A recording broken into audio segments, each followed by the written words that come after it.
One of them is Jupiter, and we use Jupiter as a symbol for hope, for things going well, for luck, a sense of optimism. And by following the pattern of Jupiter, we can actually see where doors of opportunity will open, where things are going to go well, and how we might take a chance or a risk on something, and it actually works out. In mythologies, Jupiter or Zeus was prayed to for protection. So there are periods where, you'll find that 1 year, your finances are going really well. The following year, studying and speech and writing seem to go really well. The next year, it will seem as if your family home. So we have a 12-year cycle of this going round. One that's possibly more widely known, or certainly experienced by people, are the movements of Saturn. And Saturn symbolises a facet of our own nature, which kind of tends to shine a light of illumination on areas of life that may or may not be working, to ask ourselves the question, is everything okay?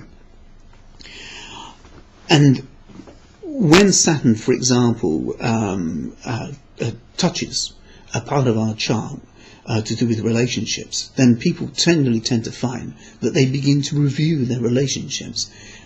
Is your relationship okay? Are you in the right place? Are you with the right person? Are you doing things the right way? Is it all going well?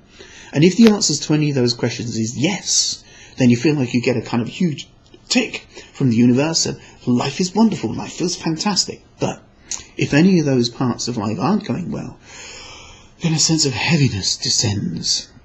It can seem as if the universe has turned the gravity up in some way, and all good things were expected to come to a bad end, and a sense of pessimism and gloom can just kind of fill the air. So it's not necessarily the case that something bad outside is happening to us.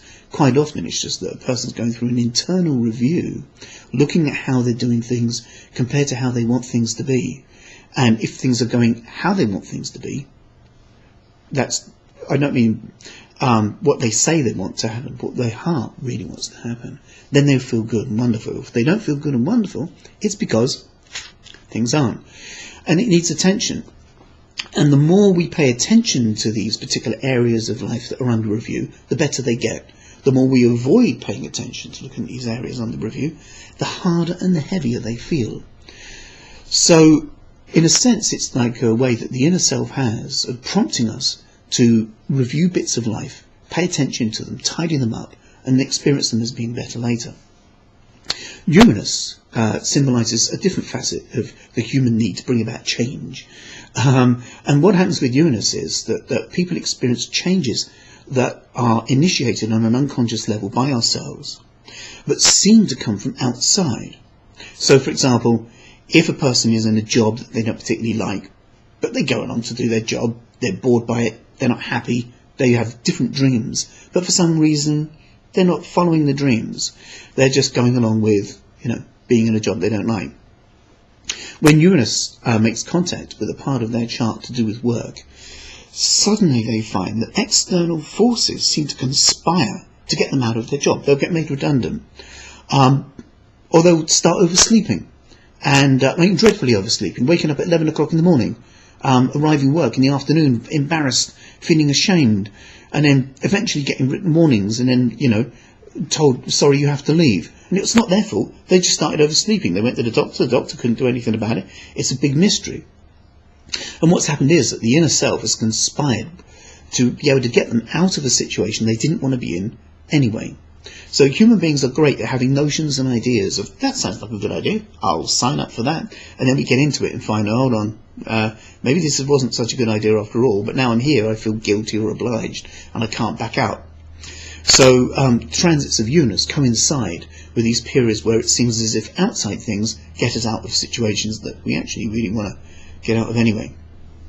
Neptune symbolises a part of human nature which does things slightly differently. It brings about change, but through a sense of redemption, as if somehow by allowing something to drift away, by allowing a new chapter to turn in life, that we are somehow cleansed or renewed, or made kind of a sense of richness happens in our emotions.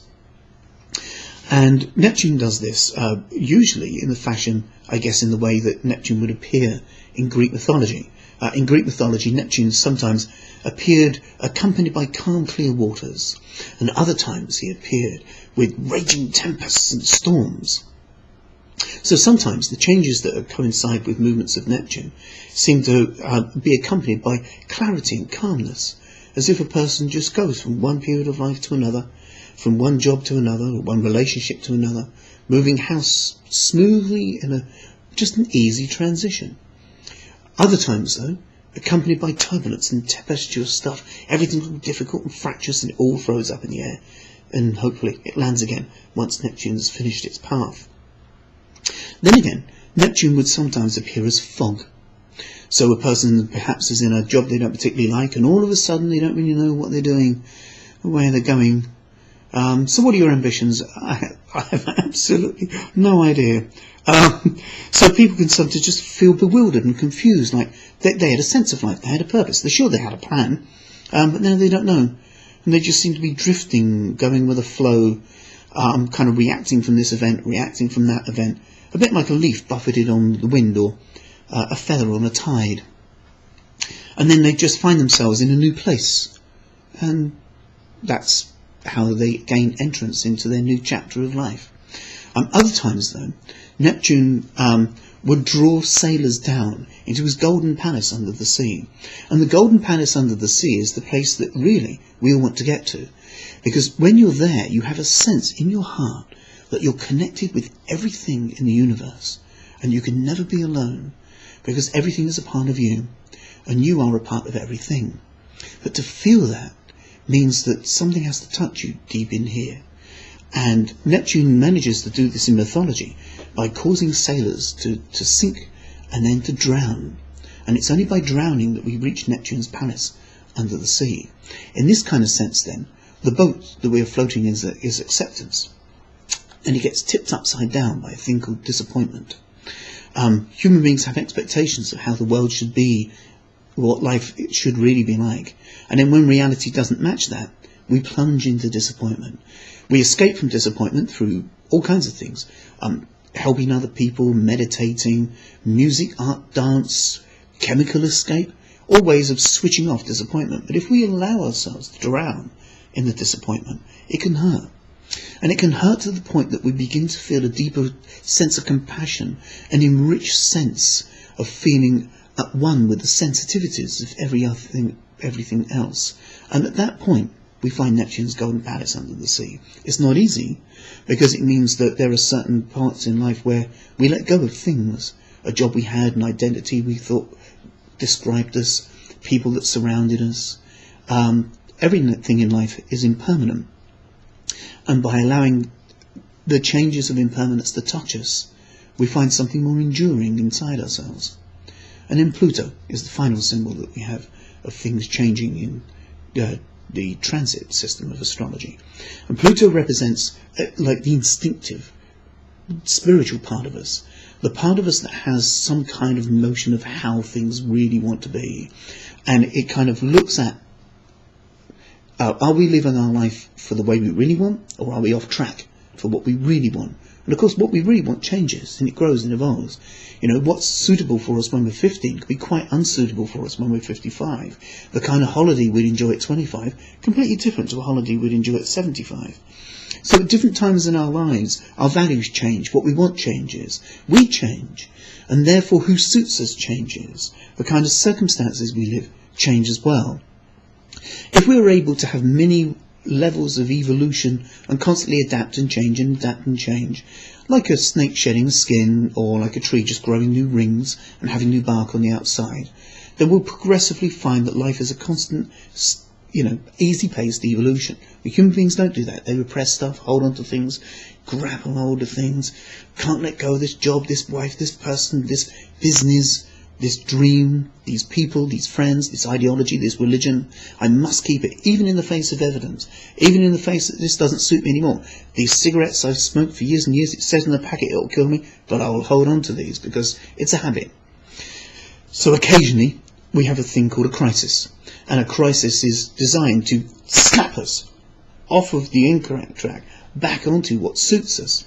Or in other words, to get us to go through a hoop of evolution so that we live out the we that we are now fully, rather than living out partly what we've set up before We don't like smoking anymore, but we'll do it because we started 10 years ago, so therefore we have to continue. No, you don't have to continue. You can update, you can be your present self, rather than an echo of a history.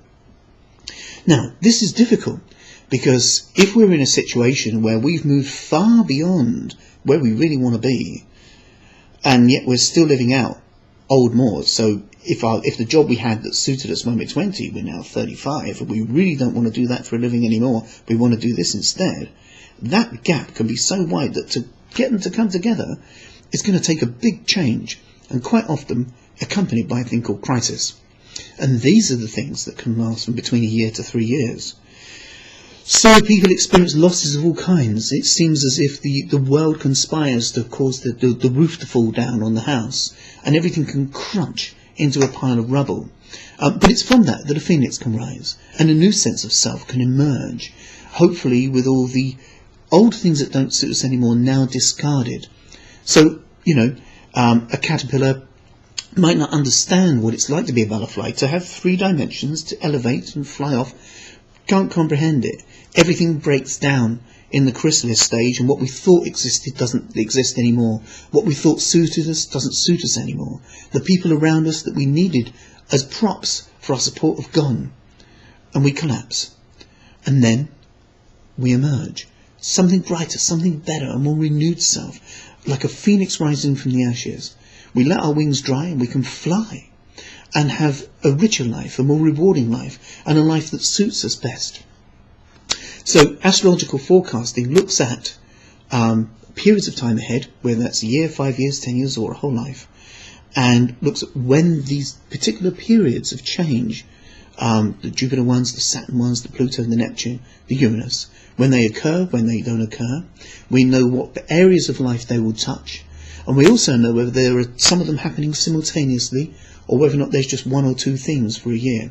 So some people find that, for example, work can be going well, but home life's a bit of a problem, relationships are easy, and it's not necessarily the case that life has one particular theme for a whole year.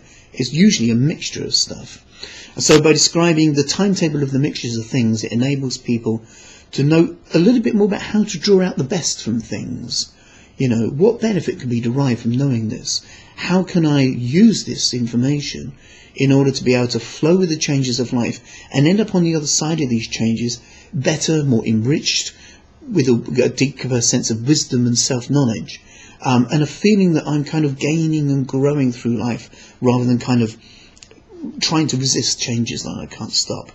A lot of people find it does ease the sense of crisis they can experience, and especially knowing when turbulent moments will end, because it gives them a bit more strength to be able to see things through, and they often do, and usually with a greater sense of self-knowledge and self-appreciation as well. So there's a bit of an idea about what it's like to do, or what astrological forecasting is, what it's like to do it. Well, I sit with a person for an hour or 2 and just describe the map and give them a bit of an overview of the current decade they're in as well. And we look ahead and we see what's there. I've started to do these things online, hence the reason for doing this little video clip, using one of the kind of message systems with a webcam, and it works really well. We can record it digitally, and a recording of a forecast can be sent to follow. So if you want to know any more, please contact me. Write to me here on Facebook, or my normal email address, which is astrology@davidrowan.co.uk. I'll be happy to answer any questions you have. I hope this has illuminated a little bit more about astrological forecasting. It is more sophisticated and complicated than horoscope columns and things, but then it would be, because it's personal and it's about you. Thank you for your time.